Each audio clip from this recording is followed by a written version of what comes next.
Things are changing faster than ever. And the problem is, none of it is random. It's far more orchestrated, far darker, and far more sinister.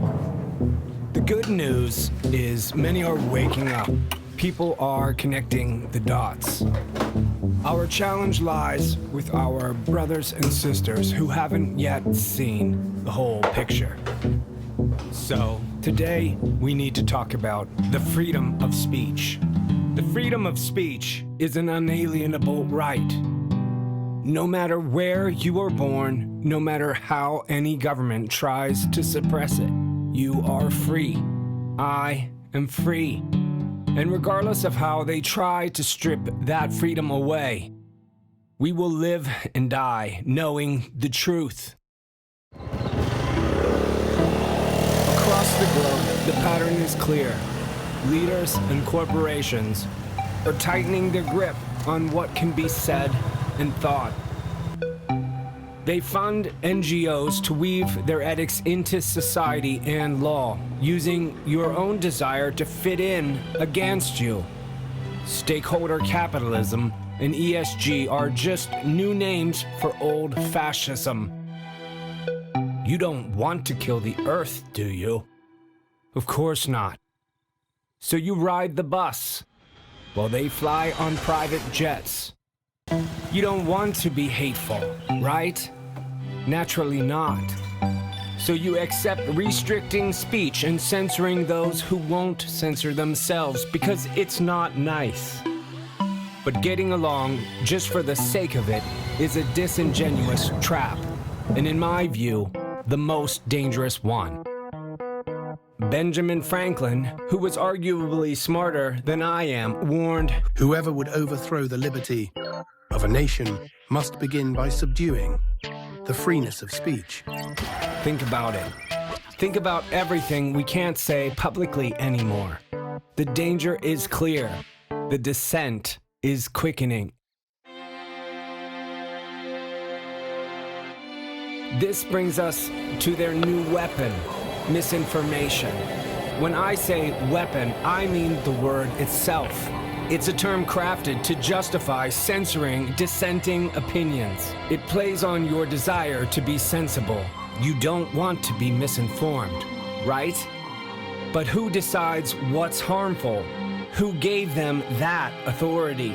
I never voted for that, and I'm sure you didn't either.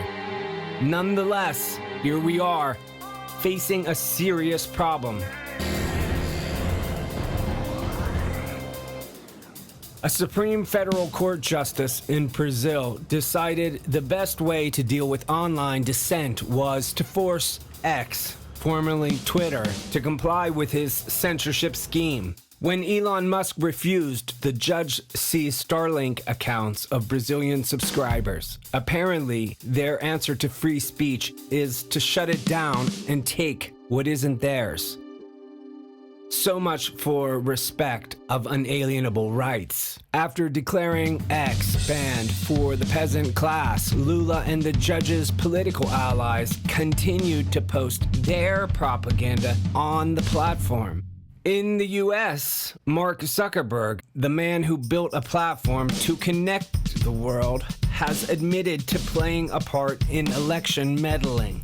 The same platform that promised to give everyone a voice was used to silence certain voices, all in the name of protecting democracy.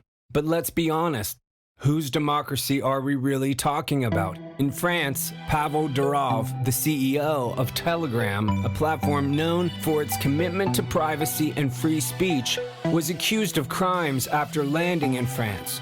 Just before this, he publicly claimed U.S. agencies tried to pressure him into providing backdoor access to his platform, which he refused.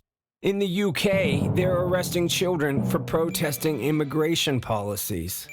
And this man in the photo has recently threatened worldwide citizens with arrest and extradition on charges of terrorism if you, in your own country, speak out against his particular view. So here we are at the crossroads. Benjamin Franklin also said, "Without freedom of thought, There can be no such thing as wisdom, and no such thing as public liberty, without freedom of speech. How much longer will we allow this? How much more will we accept before we say enough is enough? When will we recognize the orchestrated efforts to erode our freedoms? What will it take for the majority to connect the dots and stand up against this oppression? These are the questions we need to ask of ourselves and each other. Please share your thoughts on how we can push the conversation forward in the comments below. In the meantime, if you haven't heard my song about the attack in July, you can listen to it here. We'll talk again soon.